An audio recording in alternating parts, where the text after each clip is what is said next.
See on suur jahu sugulane, suur vorst. Ja tema töötab Eesti TikToki kontoris, kus tema peab jälgima, et meie riigi kuulsused ei rikkuks laivides reegleid. Järsku kutsus tema boss teda oma kabinetti. Suur vorst kessitas nägu. Uibo oli tema peale vihane, kuna suur vorst pannis loositädi laivide tegemisest lampi ära ja sellega nad kaotasid 100 kilogrammi kartuleid. Suur vorst oli täitsa pohhui ja viskas Uibo läbi seinte, kuni ta oli sama puru kui Jaanus Meidla veetorud. See on suur ploom. Ta on suur vorsti naine ja ta on 10 aastat Iisraelis töötanud spioonina, et leida kartuleid loositädile ja saada rohkem infot, kuhu kadus räppar Mr. Skittles. Terve pere sõi õhtut, kui järsku üks väike sitt ütles, et tema on rohkem Epsteini saarel käinud kui tema, aga väikse sita õde väitis, et tema on rohkem. Selle peale nad hakkasid maadlema nagu El Primod, aga siis suur vorst luges ajalehest, et Jeffrey Epstein on kaduma läinud ja pole üles leitud.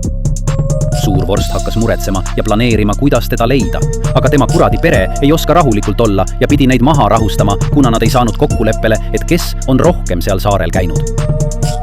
Suur ploom läks kättemaksu kontori Frida juurde, et nõu küsida, kuidas Epsteini tagasi saada.